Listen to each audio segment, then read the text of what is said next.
Assalamualaikum warahmatullahi wabarakatuh. Perkenalkan, nama saya Leni Anjarwati dan rekan saya Muh Naim. Kami dari kelompok 10 akan mempresentasikan kelembagaan petani mengenai peran dan strategi pengembangan kapasitasnya. Ada 3 subpokok bahasan. Yang pertama yaitu mengenai arti penting kelembagaan petani dalam pembangunan pertanian. Pembangunan kelembagaan petani itu didasari pemikiran bahwa proses pertanian itu memerlukan sumber daya manusia yang tangguh, yang didukung infrastruktur, peralatan, kredit, dan lain sebagainya. Terus, pembangunan kelembagaan petani itu lebih rumit dibandingkan manajemen sumber daya alam. Kegiatan pertanian itu mencakup 3 rangkaian. Yang pertama, ada penyiapan input, pengubahan input menjadi produk dengan usaha tenaga kerja dan manajemen, dan yang terakhir menempatkan output menjadi berharga. Selanjutnya, kegiatan pertanian itu memerlukan dukungan dalam bentuk kebijakan baik dari pusat maupun lokal. Kompleksitas pertanian itu meliputi unit-unit usaha kelembagaan yang sangat sulit untuk mencapai kondisi optimal. Kelembagaan petani dibentuk pada dasarnya mempunyai beberapa peran. Yang pertama yaitu tugas dalam organisasi, yaitu untuk memediasi masyarakat dan negara. Selanjutnya, tugas sumber daya, yaitu mencakup mobilisasi sumber daya lokal, meliputi tenaga kerja, modal, material, informasi, dan pengelolaannya dalam pencapaian tujuan masyarakat. Selanjutnya, ada tugas pelayanan, yaitu mencakup permintaan pelayanan yang mengabarkan tujuan pembangunan dan koordinasi permintaan masyarakat lokal. Selanjutnya, ada tugas antar organisasi. Ini memerlukan adanya permintaan lokal terhadap birokrasi atau organisasi luar masyarakat terhadap campur tangan oleh agen-agen luar. Selanjutnya, pemahaman mengenai suatu kelembagaan di tingkat petani.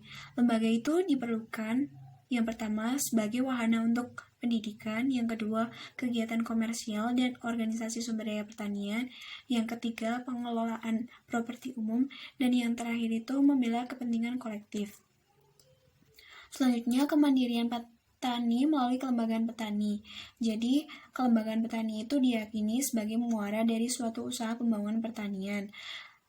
Sarannya itu yaitu untuk mencapai kemandirian dengan adanya keswadayaan. Kemandirian dan keswadayaan individu ini bisa terwujud melalui proses-proses sosial dalam kelembagaan yang ada di masyarakat, yaitu melalui interaksi yang dibangun antar individu dalam masyarakat yang terjadi dalam proses pembelajaran yang mampu meningkatkan kapasitas dari individu itu sendiri.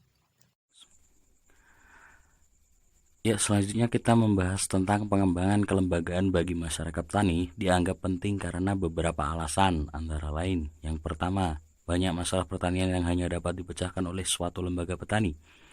Yang kedua, organisasi masyarakat memberikan kelanggengan atau kontinuitas pada usaha-usaha untuk menyebarkan dan mengembangkan teknologi atau pengetahuan teknis kepada masyarakat. Yang ketiga, untuk menyiapkan masyarakat agar mampu bersaing dalam struktur ekonomi yang terbuka. Berikutnya ada strategi pengembangan kapasitas kelembagaan petani. Secara ringkas, kapasitas kelembagaan petani menurut Anantanyu 2009 dapat tercapai dengan melihat 4 indikator, yaitu yang pertama, keberhasilan tercapainya tujuan, yang kedua, fungsi dan peran kelembagaan petani, yang ketiga, keinovatifan kelembagaan petani, serta yang keempat, keberlanjutan kelembagaan.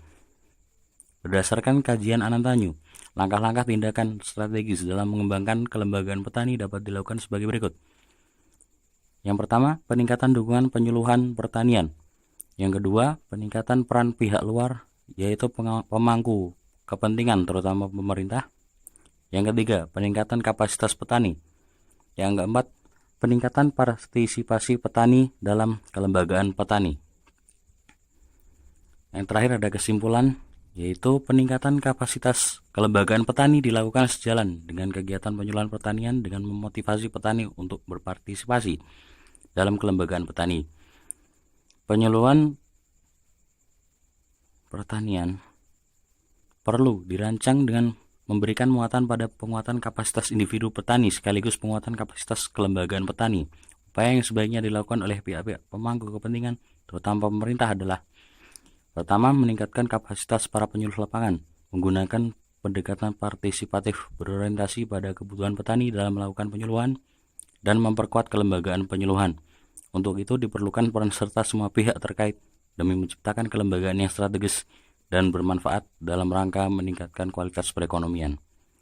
Sekian dan terima kasih.